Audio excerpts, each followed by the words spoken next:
extradición de Fito a Estados Unidos podría ser la puerta para que otros líderes de organizaciones criminales puedan ser llevados a la justicia de Estados Unidos. Carolina Jaramillo, portavoz presidencial, dejó abierta esta posibilidad. Adolfo Macías alias Fito no podría ser el único ecuatoriano que enfrente a la justicia norteamericana. Tras su extradición, más líderes de organizaciones criminales podrían seguir sus pasos. Si esto abre la puerta a otras extradiciones, por supuesto, porque ahora que es un tema que está permitido por la Constitución en nuestro país, porque se aprobó precisamente en abril del 2024, por supuesto, obviamente tiene que haber un proceso como el que se ha dado con Adolfo Macías Villamar. Carolina Jaramillo, portavoz presidencial, destacó que las buenas relaciones de amistad y acuerdo mutuo que existen con Estados Unidos y que haya aceptado ser llevado a ese país es lo que facilitó su extradición en menos tiempo. Por otro lado, respondió a lo que el régimen denomina historias creativas sobre un supuesto celular que Fito llevaba. Si hay un bolsillo que le interesa al gobierno nacional, es del bolsillo de los ecuatorianos, pero para zanjarlo del bolsillo de Fito. Lo que llevaba Fito en su bolsillo eran medicamentos, pero lo que realmente nos asombra al gobierno nacional es cómo este tipo de especulaciones se tornan en temas importantes para la opinión pública, que hacen de esto unas fábulas y unas historias muy creativas, ¿no? El gobierno nacional sabe que el espacio dejado por Fito le podría traer problemas, por lo que ha tomado medidas. El recrudecimiento de la violencia en la provincia tiene una directa relación, digamos, con la recaptura de alias Fito. Y en ese sentido, por supuesto, el gobierno nacional, a través del bloque de seguridad, toma la decisión de reforzar la seguridad en esa provincia.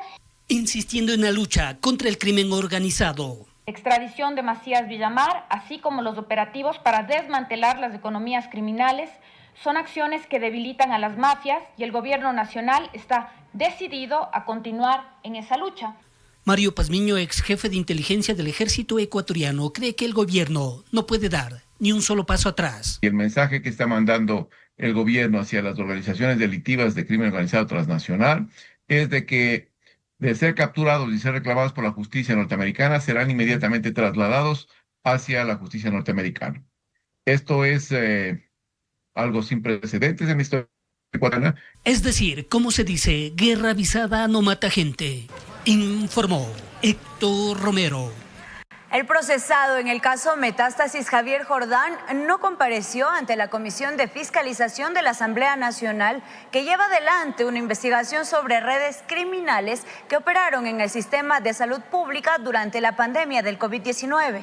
Mientras tanto, el oficialismo fue cuestionado por permitir la presentación de los prófugos y de los criminales. En el marco del proceso investigativo sobre presuntas redes delictivas que operaron en el sistema de salud pública de Ecuador durante la pandemia del COVID-19, la Comisión de Fiscalización de la Asamblea Nacional puso en marcha la sesión en la que se esperaba recibir la comparecencia de Javier Jordán. Sin embargo, Jordán, uno de los procesados por el caso de delincuencia organizada denominado Metástasis, no compareció de manera presencial tal como se había solicitado y trató de enviar a su abogado como representante. Dicha petición no fue aceptada. Porque valiente es lanzar acusaciones y difamaciones desde el exterior, desde donde se encuentra prófugo. Por esa misma valentía no ha tenido el señor Javier Jordán para sentarse aquí en esa silla vacía.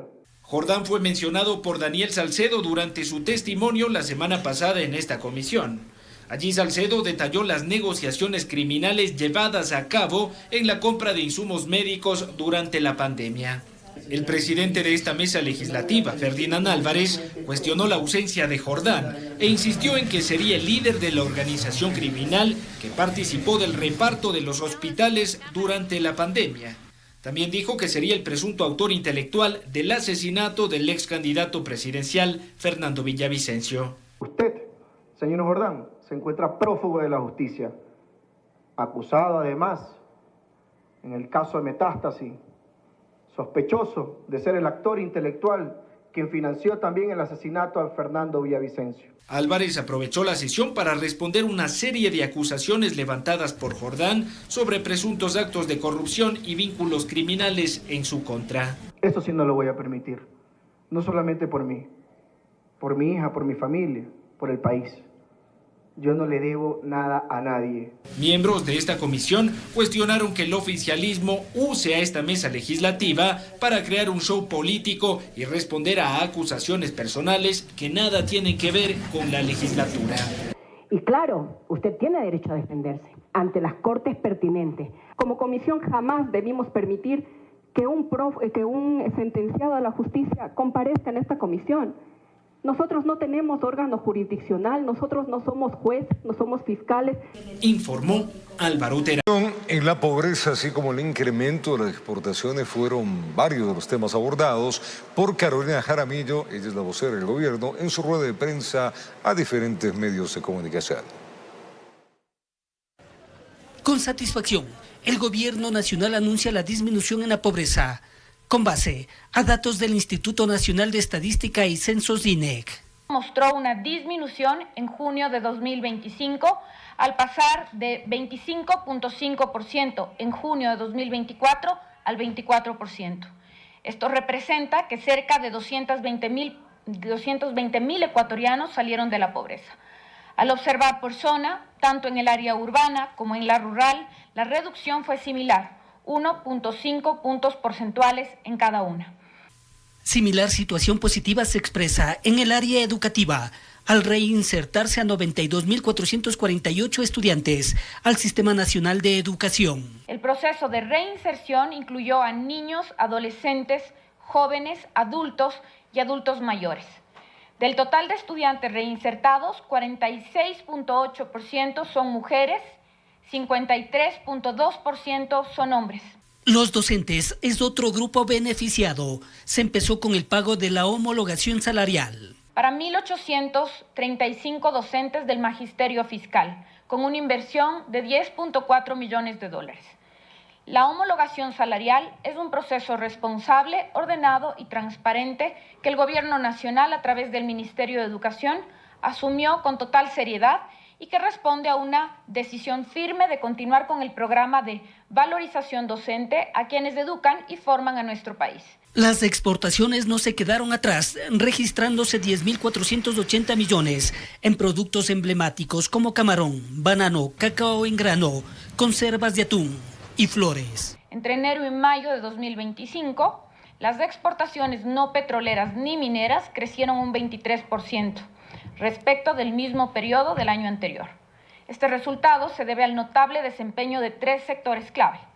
El sector agrícola, agroindustrial, con un crecimiento del 33%, el sector acuícola pesquero con un 15% y el sector manufacturero con un 9% de incremento. Lo que no termina por despegar es el SOTE y OCP. En la planificación se espera que el SOTE tenga una reactivación del bombeo para el 26 y el OCP para el 23. Fechas que nuevamente pueden cambiar por situaciones climáticas, informó Héctor Romero. Cambiamos de tema. El triunfo de Marlon Vargas en las elecciones presidenciales de la Confederación de Nacionalidades Indígenas de Ecuador, CONAIE, podría significar un cambio de rumbo en la política organizativa de esa institución con la salida de Leonidas Issa. Vamos a revisar si podrían concretarse un nuevo acercamiento entre el movimiento indígena y el gobierno nacional. La Confederación de Nacionalidades Indígenas del Ecuador tiene a un nuevo presidente, quien estará en funciones por los próximos 3 años.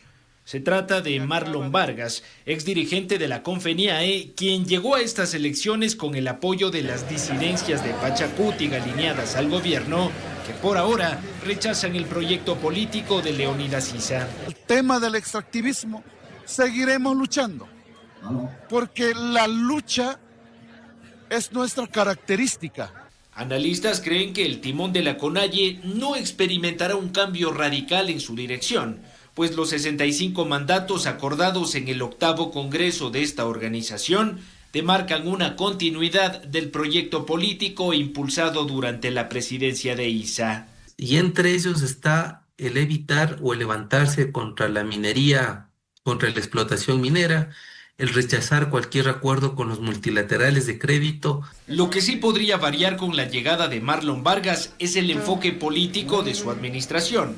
Esto incluye alianzas programáticas con otros sectores políticos, en especial con el gobierno nacional. Y nadie ha dicho que no va a dialogar. Vamos a dialogar.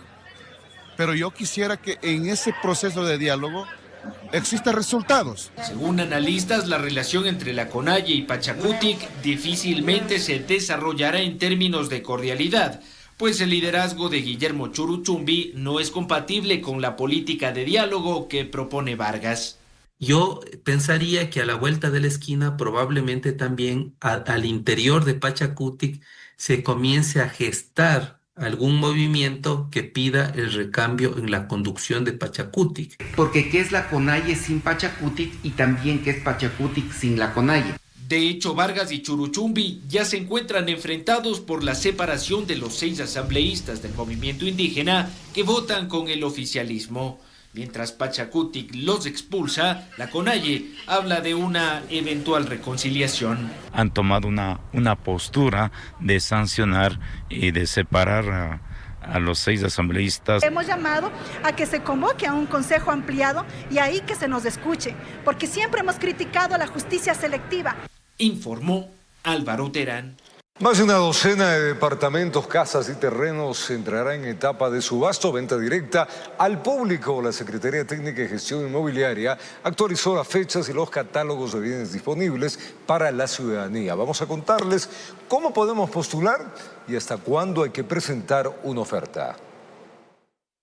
El poder acceder a terrenos, departamentos o casas a precios bajos en el mercado inmobiliario podría ser una realidad. La Secretaría Nacional de Gestión Inmobiliaria anunció una nueva fecha para la subasta nacional de bienes inmuebles. Ciudadanos de todo el país podrán participar en el remate de más de una docena de propiedades disponibles, ubicadas en ciudades como Quito, Guayaquil, San Borondón, Santa Elena, Ambato, Manta o Pimampiro. Son algunas de las propiedades que se encuentran en ofertas, ya sea mediante subasta pública o venta directa. De acuerdo a la planificación de Inmobiliar, las visitas técnicas para los interesados empezaron el pasado viernes 18 y finalizarán este viernes 25 de julio, para después continuar con la recepción de ofertas el lunes 28 de julio y finalmente la sesión de ventas públicas se realizará el jueves 31 en el fin de mes. Entre las ofertas se encuentran terrenos en zonas urbanas como Quitumbe en Quito, solares en urbanizaciones cerradas como Villas del Río en San Borondón, en Guayas, o casas y departamentos en lugares tranquilos como Cañar en Azogues o Pimampiro en Imbabura. Los interesados podrán consultar los catálogos actualizados ingresando a la página web www.inmobiliariapublica.es